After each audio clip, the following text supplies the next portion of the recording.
Thanks for dropping by. We're going to have a conversation with really, truly my friends that are sitting up here with me about entrepreneurship and all the cool stuff. So we all know about the power of entrepreneurship. It reduces wealth gaps, it builds economies, it drives community development, it does all kinds of things. And the people that are up here with me today have their hands deep into doing this on the ground. And so we're going to get some practical, tactical information about how they're working to build a better environment for entrepreneurs in their communities. So we're going to do about 30 minutes of just intro conversation and then hopefully 15 minutes for questions. So get your questions ready so that you have the opportunity to participate in the conversation as well. So I'd like to just have our team go through and just do a quick, brief introduction about who they are and what they do. Give me 30 seconds, Denise. You can start. Sure. Hi, everyone. It's a pleasure to be here. I'm Denise Rodriguez, and I lead Colmena 66. We're an affiliate of SourceLink in Puerto Rico, and we're also a program of a nonprofit organization with a really long name, the Puerto Rico Science, Technology, and Research Trust. And basically, what we do is we connect entrepreneurs to the right resource at the right time.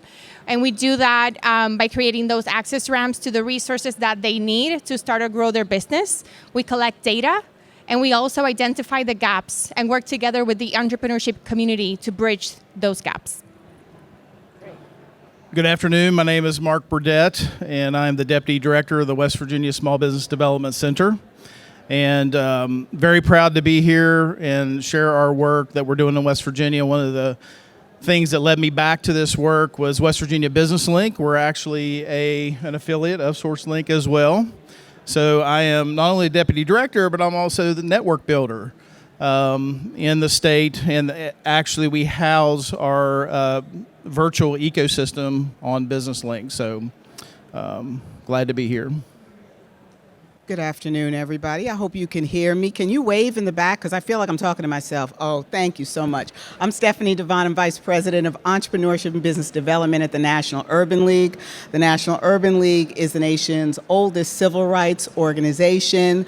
But don't let that fool you, because we do have an Entrepreneurship Center program, which I oversee, which is dedicated to ensuring that business owners, from an economic empowerment standpoint, have all of the resources and tools that they need to start, grow, and scale businesses. And you'll hear a little bit more about what we do during the presentation. Thank you. All right.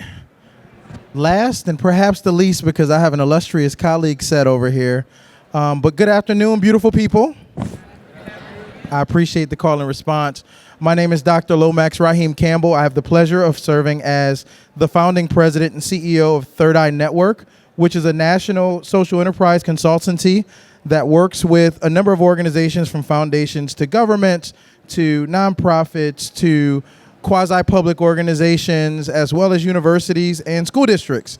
And what we all have in common is we also began as an affiliate of SourceLinks when I was a public sector employee.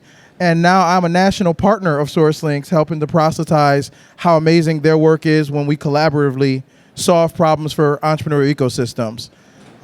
In our hometown of Rochester, New York, we also serve as the third-party administrator of the Rochester Economic Development Corporation, and I'm excited to get into this discussion with you. Great. Thank you. So every one of these people comes from a different place and works in a different environment. So we have nonprofits, we have government, we have consulting, we have all kinds of different views up here of what's going on in entrepreneurship. And we want to put a focus around the future, what's going to happen in the future here as we move forward with entrepreneurship. So Stephanie, maybe I'll start with you.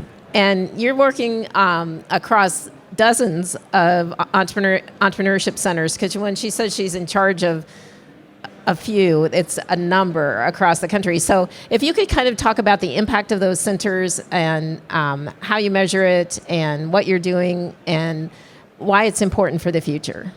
Sure. So, as I said, our mission is economic empowerment, and what that means for us at the National Urban League is making sure that our business owners has everything that they need to start a business, grow, and scale. We're really concerned with making sure that the economic impact that we get is through the ownership of businesses, and so it's about skills and tools and building that. And we have a network of 13 centers across the country. A couple of them are in the room. But in addition to that, we work with anyone across our 92 affiliate network that has entrepreneurship programs or centers to stand up. And so we have I guess what I would call a universal or consistent business model with some place-based aspects. And what that means is that we run a very structured business model that have three pieces to it. The first one is creating an entrepreneurial mindset, which is making sure that we live and work through the eyes of our entrepreneurs. Our directors, our coaches, our subject matter experts are entrepreneurs themselves, which gives them an in-depth perspective into everything that business owners are going through. And that really helps when you're talking about the challenges, how to thrive in competitive environments, like getting through COVID, or just helping them build small business success stories, how to get there. The second thing that I would say is that we meet the businesses where they live. And by that I mean that we have customized educational programs that are tailored for each individual business. And so what's important to us is to start our process with an intake for those business owners so that we know what their goals are for the business. Are you looking for something to leave to your heirs? Are you looking to scale a business and sell it, to make money for yourself? Whatever those goals are, we try to customize a program through our counseling, mentoring, and training that's going to meet those needs. So we work with subject matter experts as part of our business models that work with each of our affiliate network centers, and what they do is they provide specialized training and education to those businesses that meet your specific needs. Not only do they have industry specializations and understand the sectors, but what's really important is that they are usually based in those cities, so they have very specific knowledge of those markets, which is important because every market has a different flavor and different nuances. They also are diverse and look like the communities in which we're housed, which also gives them a better understanding of the experience that our businesses are going through. The third thing that I would say is that we look to track and measure impact and progress. So we refine the goals that the businesses have along the way and make sure that each one of them is checking progress to make sure that we're adhering to whatever the goals are.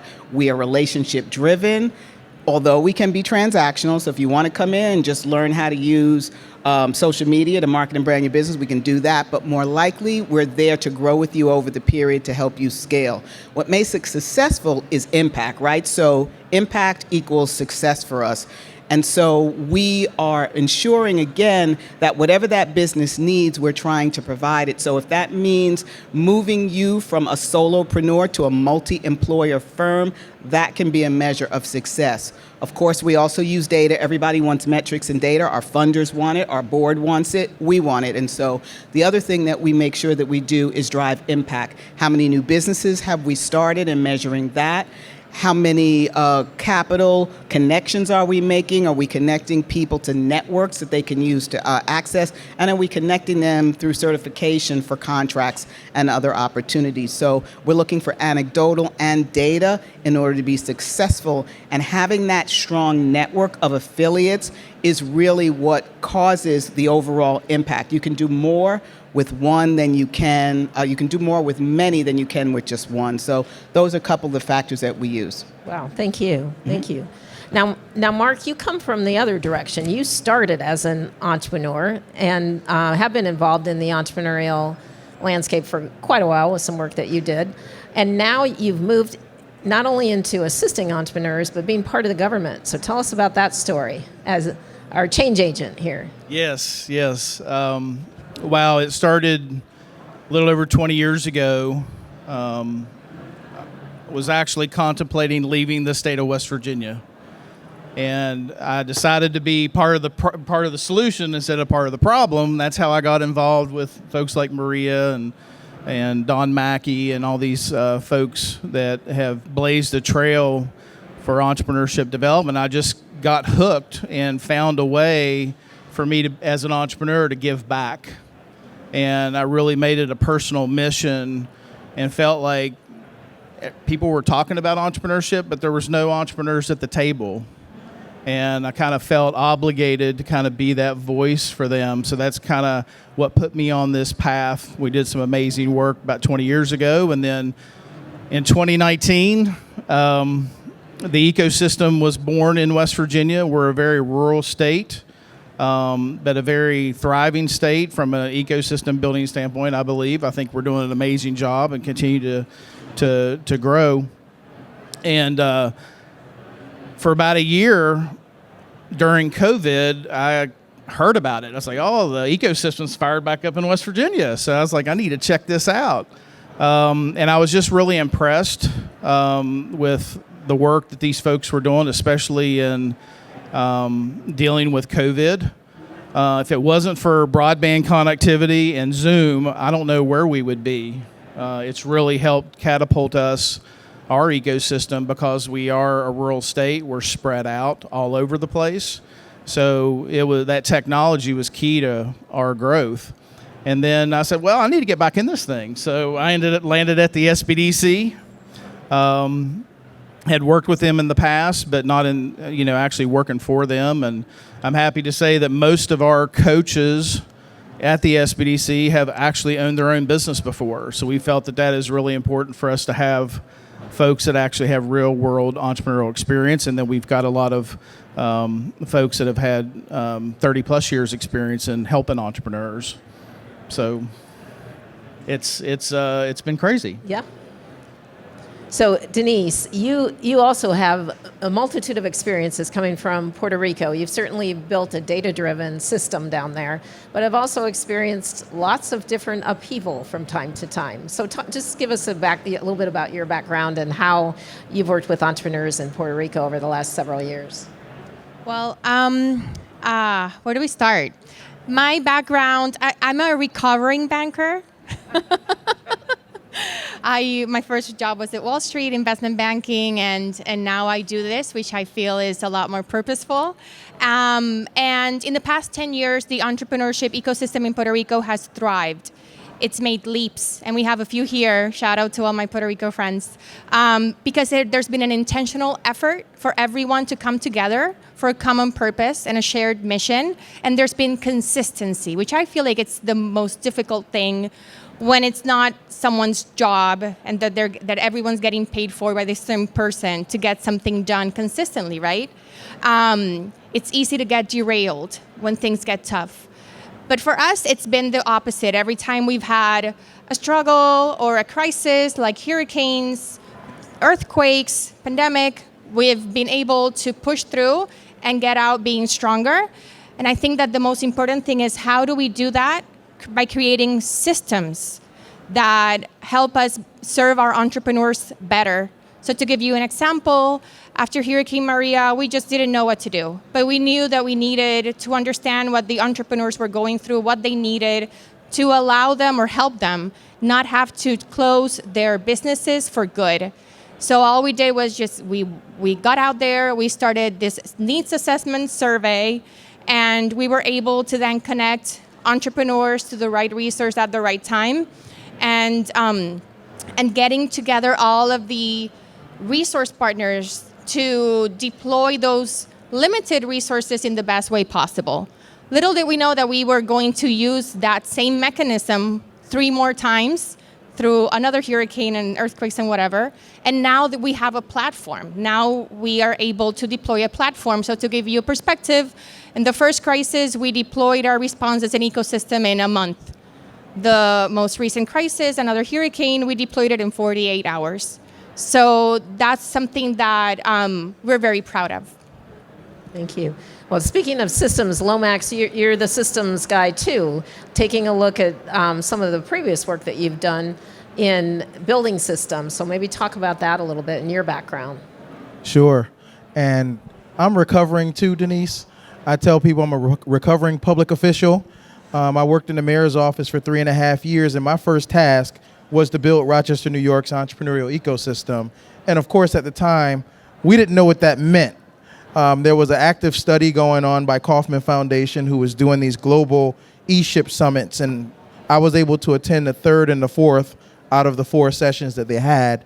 And we started working with SourceLink at the time to really try to figure out who's in our backyard. We learned in our region there was 150 organizations between the 9-county region, and we start thinking, how can we get them all in one place? Because also, as a fellow entrepreneur, you know about the handful of organizations that exist. You don't know all the things that people offer, and you don't know how to reach everybody. You don't always have contacts everywhere. There's a lot of turnover in the space. And so we first mapped our ecosystem and got them on SourceLink's platform. But then, because I sat in the seat of government, I had the unique opportunity to say, how can we make the social infrastructure and the operating infrastructure of our network leverage the digital infrastructure that we had adopted to actually make a difference that is systemic and sustainable. And at the time, we had just created a revolving loan fund through our Economic Development Corporation and had got it matched with a $10 million investment from our state, New York State. And I was responsible for deploying $1.5 million of it. So we created a program that we called the Resource Partner Enhancement Program, and we invested in 6 nonprofit organizations and 6 small businesses to provide coaching services to them to collaboratively make their offerings more culturally and contextually relevant to the entrepreneurs that comprise our local community. And they had to work together because no one organization can do everything. Well, from that organizing work that we were doing at the network level, one thing that was identified as an opportunity was to raise funds to make SourceLink's platform a shared CRM so that everyone would ultimately pay a fraction of the cost of having a system of record so that we can later do collective impact reporting, referrals, and things like that. And so that's been how our work got going. And it's been an exciting journey to leverage capital from the city, from foundations, and from government to build a capital stack to sustain that work. Speaking of capital, Stephanie, tell us, go into the next step around what you've done with capital, your playbook, things that you've done to really increase access to capital. Sure. So one of the things that we know through our work is that businesses don't know what they don't know, and a lot of businesses really did not have opportunities to get the capital that they needed. And we all know, anyone who's in this ecosystem and doing this work, any founders in the room, we all know how difficult it is to get capital. But one of the things that we learned through our work is that before you even get to the capital, you need to have some underlying tools and skills and access to resources in order to be able to get that.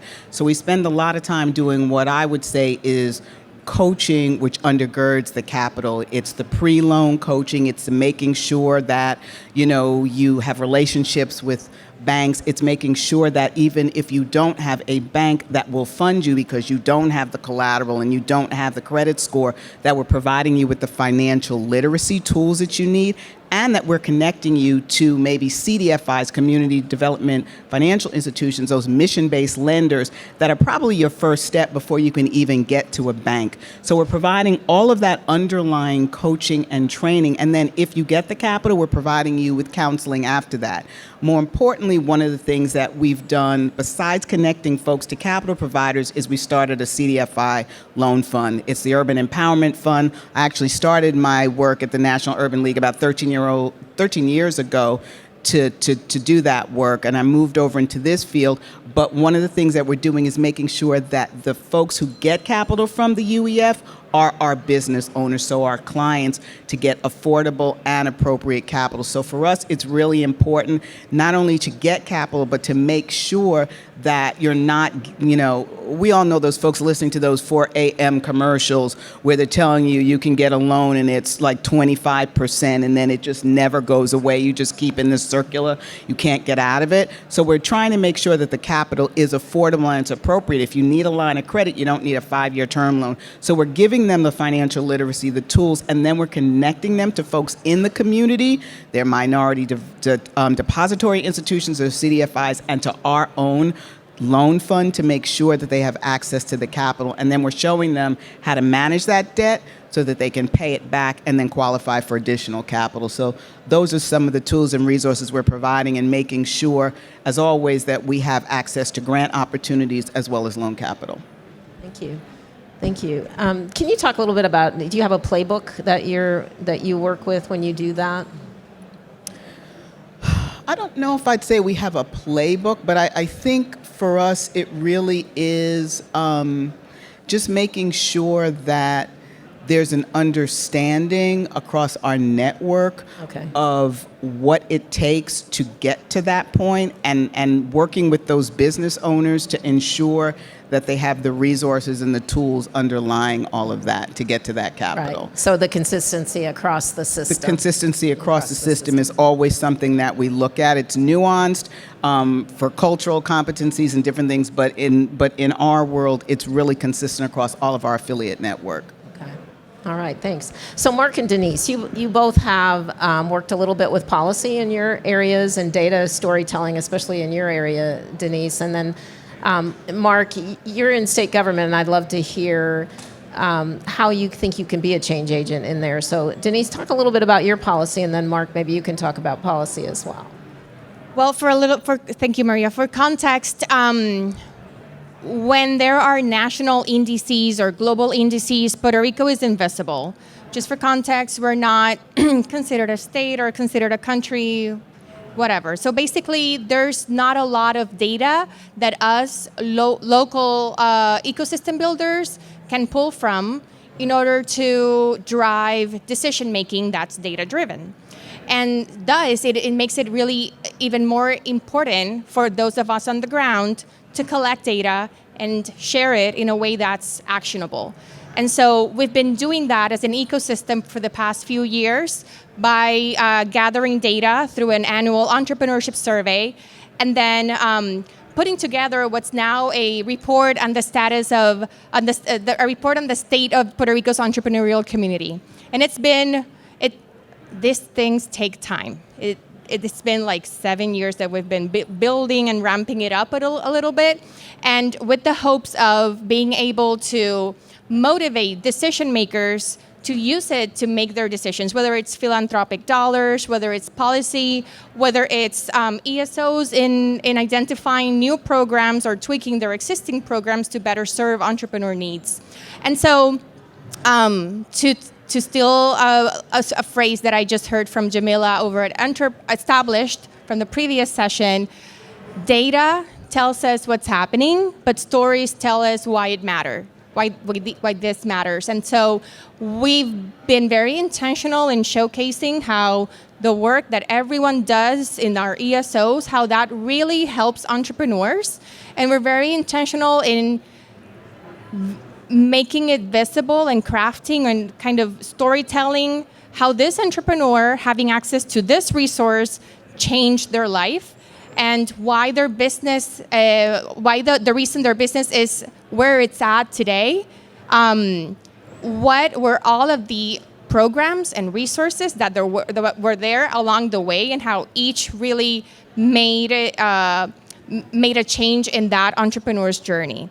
What that creates is two things. One, you're giving exposure to the work that everyone's doing in the ecosystem. And two, you're creating a roadmap for entrepreneurs. And we know that's not easy, and everyone has a different journey.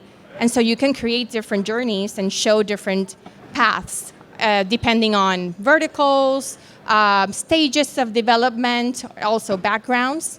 So all of this to share that just finally, this week, we have a huge milestone.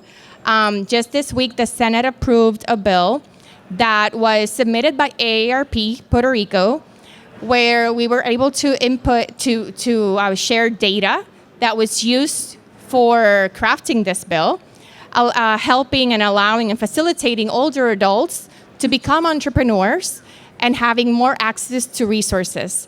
And so that's a huge win. We're very excited about that, and we hope that this happens elsewhere in other verticals as well.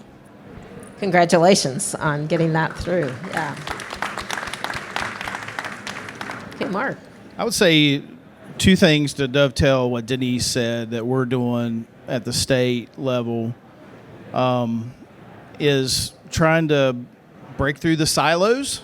There's a lot of data that the state does track, but they're kind of in their own silos. So I am hopeful and currently working with those different areas to be able to get that data in a way that it can be beneficial for the state and for the entire ecosystem. So that's one thing that I hope to achieve in this new role.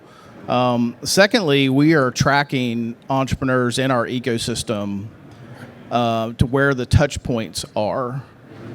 Whether they come to the SBDC or other resource partners, we've had entrepreneurs that go 7 deep in working with different resource partners throughout our entire ecosystem. So we feel the state, our communications department, and it is a long game. I mean, these touch points don't happen over a week or two. We're talking years, but we're making an intentional effort to follow their engagements throughout the process that hopefully will have a really good story to tell of how this type of work is extremely needed and beneficial and worth investing into the future. We certainly hear breaking down silos all the time, right? Getting people to work together. And Lomax, you've done an amazing job of that, both in Buffalo and then some work you're doing in New Haven. So maybe you could tell us about some of the systems work you're doing there.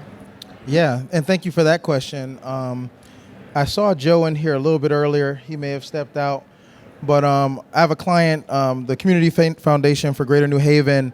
They have a spin-off arm called the Mission Investments Company, and they do equity investments in small businesses. They also are responsible for convening and improving an equitable entrepreneurial ecosystem in the area. And for the past 2 years now, they've hired us to kind of help build the capacity of their E3 Advisory Council, as they call it. And it's like a cross-sector collaborative of about 20 to 30 organizations from the state's economic and community development arm all the way down to New Haven City Economic Development Department, to their local urban league of Southern Connecticut, to local colleges and universities and other kinds of ESOs. There's Joe right there. Hey, Joe, I'm talking about you. And so literally we meet with them monthly to take on different topics about how can we better collaborate across the greater New Haven area, and understanding that no entrepreneur's journey is universally the same. We said, how do we, just like any good marketing strategist, how do we segment our service offerings to meet the needs of diverse customer segments? And so on that council, we have what we call activity-based resource clusters. Think of them as committees, where there's a committee focused on Main Street retail and food businesses. There's a committee that's essentially focused on construction and non-construction based professional services businesses. And there's one that's focused on innovation, but that like kind of bifurcates between those that do like bio, life sciences, climate, environmental, and then those that do physical, tangible innovations, whether they're wearable or not. And we have them looking at the entrepreneur journey from startup to stay up to scale up to split up. And along that life cycle, sales or procurement, depending on what type of business they are, intellectual property, development and protection, and then capital along that pipeline. And for each of those, we call them goal functions or goal sets. For each of them, what's the journey map of an entrepreneur, and how do we cluster the resources of the ESOs and such across the region and state around each step of that journey map? How do we use technology and relationships and contracts to facilitate handoffs through that pipeline? And what's great about having the foundation anchor this work, they co-invest and are funded by the state and the city. And so now collectively, the major funders in the area can say, you won't get a dime from us unless you're working collaboratively in some concerted effort that's sustainable and measurable. And now we're going to innovate from there. And talk about public policy. This work, because we had the folks from the state in the room for the first year, they've not too long ago launched an RFP to take this type of show on the road and replicate it across the state. That's the direct hand of the bottoms up approach influencing what's going on at the top and meeting that top down tradition, right? And so that work has been exciting, it's been impactful, and right now, because this work, I heard Denise and Mark mention this is longitudinal work. Because of that, we recognize that we need to be on the ground. So we're in New Haven every other month for 2-3 days at a time, spending time with them, working deeply hand in glove with them to build out their capacity. Great. I do want to open it up for questions here in a minute. So, we've got questions already. Go ahead. There's a mic. Good. Sorry, I heard questions, and I'm like, okay, she's got one. Let's do it. I'm going to direct my question to Dr. Campbell, and would be very eager to hear anybody else's response if you have feedback on this. We mentioned ESOs and data silos, and obviously the key to advancing entrepreneurship and economic development is collaboration. I've actually been researching into like a shared CRM system myself. My question is, with ESOs sharing a CRM system, what is the benefit for an ESO? Because oftentimes they're competing for like the same dollars. So what is a shared CRM? What is the benefit of that to an ESO?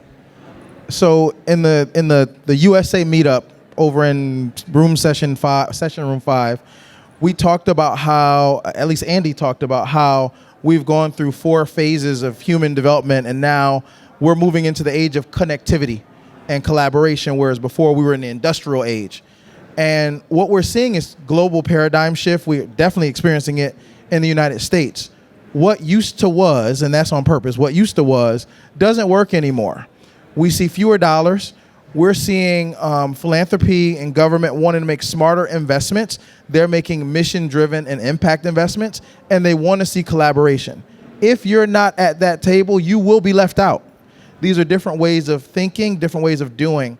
And one thing I preach is that, and I don't think it's a surprise, I'm a black man on stage, is that we don't own the entrepreneur. The entrepreneur owns their business. So we think we're doing something special when we hoard their information or their data, but they're going to come to all of our organizations for support. And we're going to tax them by asking them for the same information over and over and over and over and over. And we're not thinking about their experience. If we both require 2 years tax returns, if we both want their name, address, and phone numbers, if they left their business card or folder on stage and you picked it up, you have the same information that you would have if you were case managing them.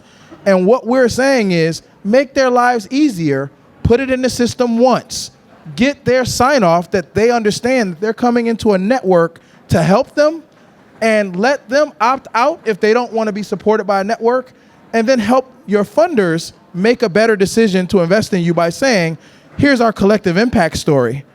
And if you're not competing more efficiently, if you're not collaboratively stacking resources to serve more, you're going to obsolesce with a siloed and competitive mindset. Question here.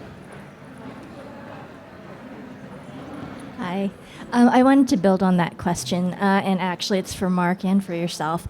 We completely want to create that pipeline of support within our state, but our SBDC, who services a lot of the companies, have like their confidentiality issues and stuff. They will not share information. So how do we even deal with that?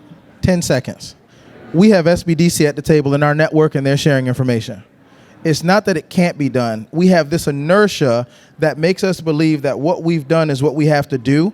And the same way that those policies, practices, and procedures were created, they can be revised. You just need to organize and create the case. If the entrepreneur says yes, and then you put data sharing agreements between the organizations, and the funders are saying, we're not going to fund you unless you say yes, you're going to change, and you have to. That's super helpful. Thank you.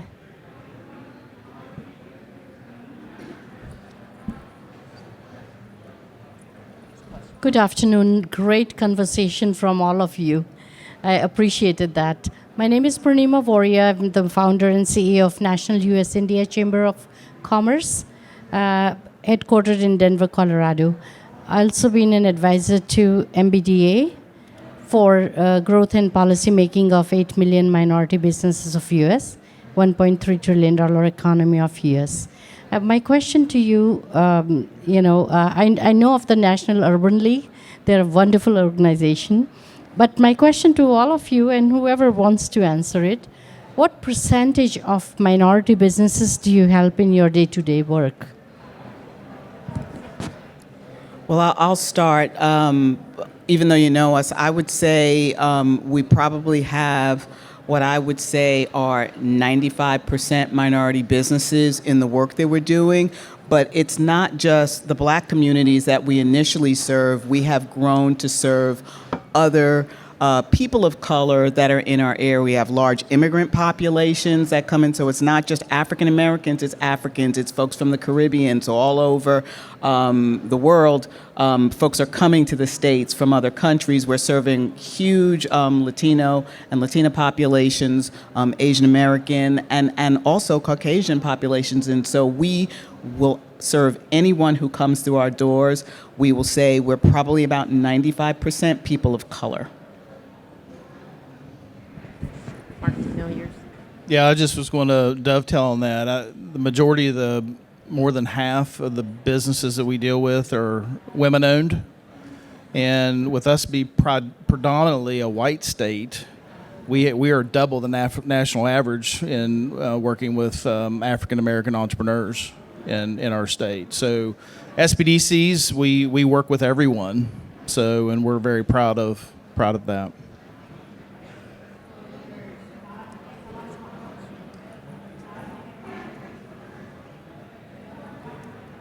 Hi, my name is Catherine. I work with Arizona State students with the Center of Entrepreneurship.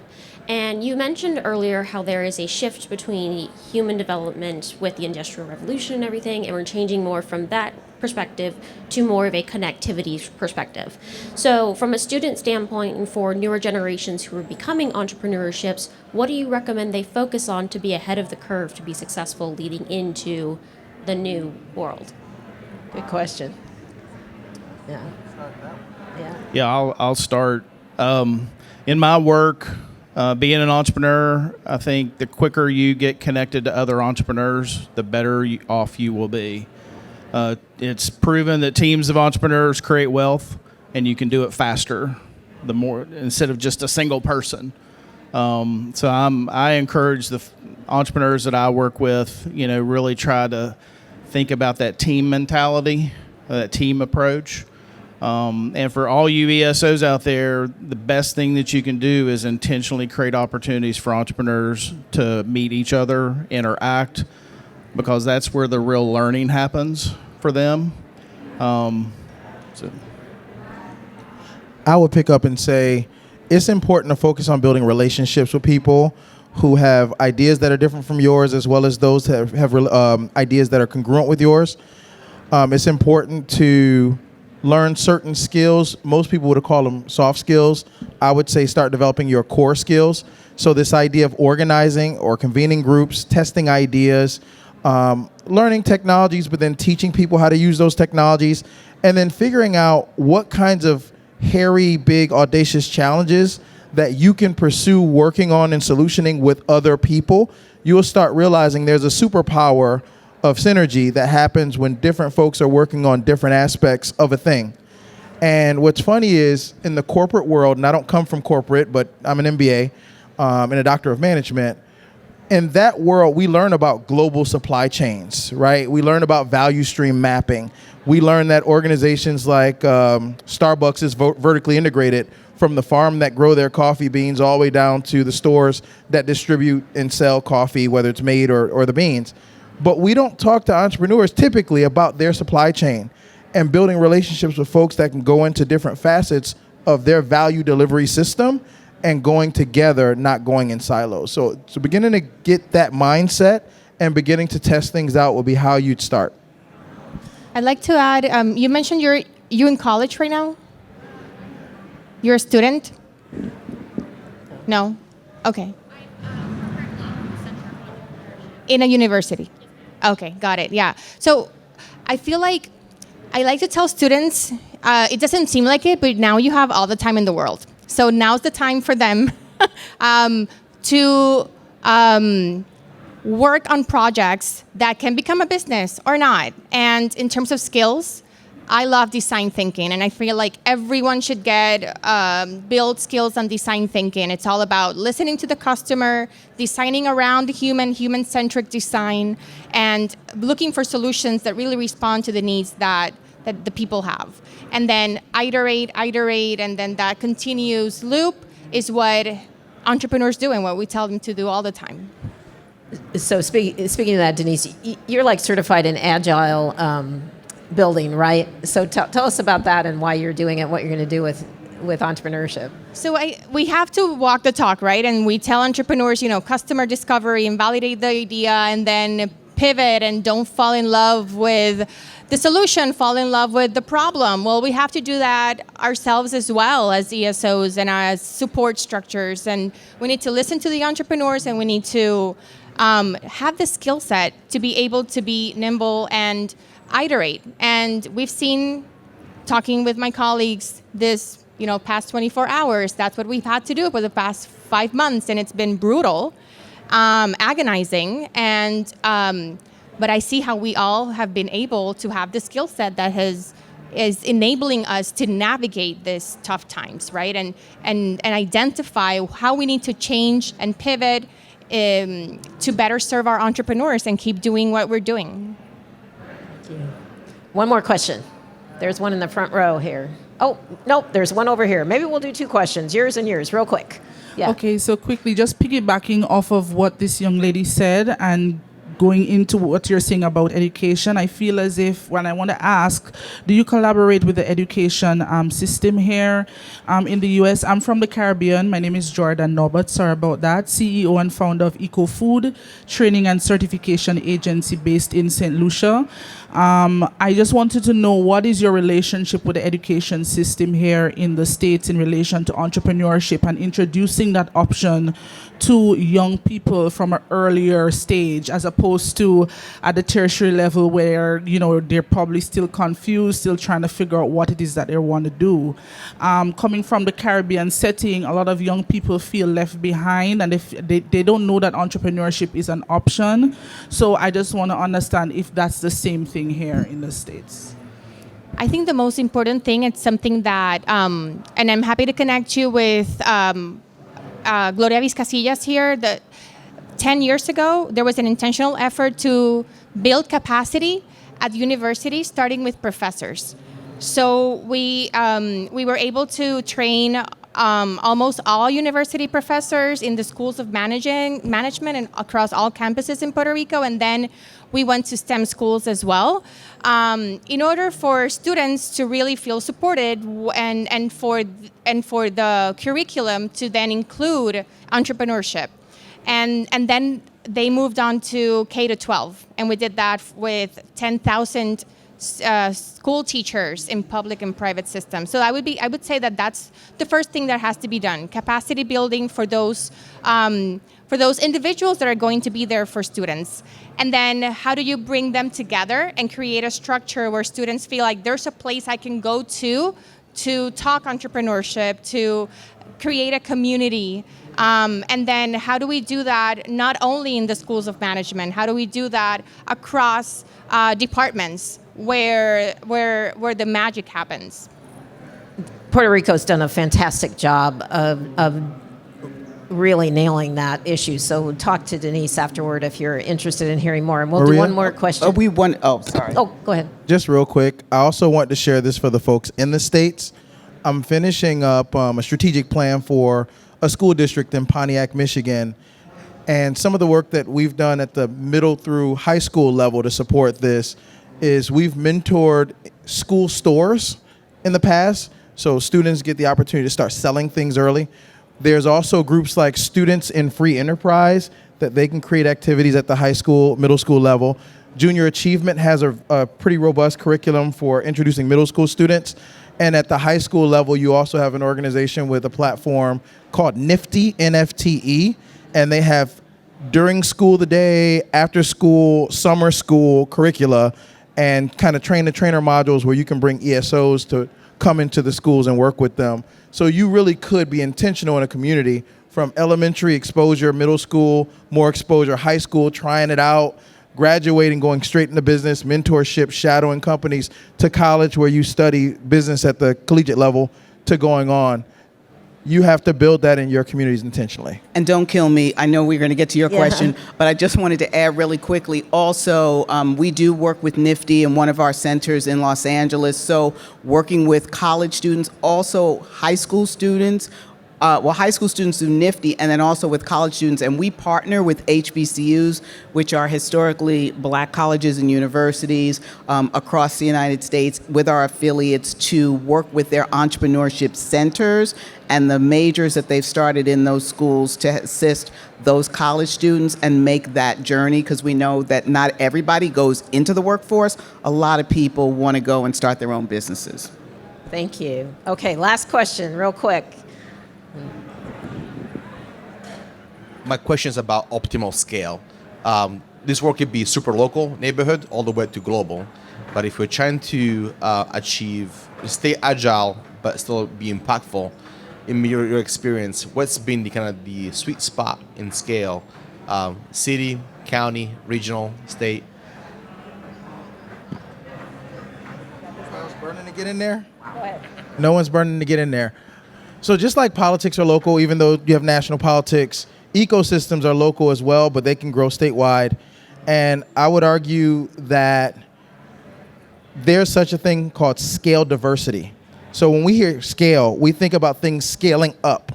But what tends to happen when things scale up, they move out to a bigger and better market, and it ultimately creates a hole in that economy, right? But scaling deep, or scaling down, if you will, is where you're entrenching your roots into the fabric of a community.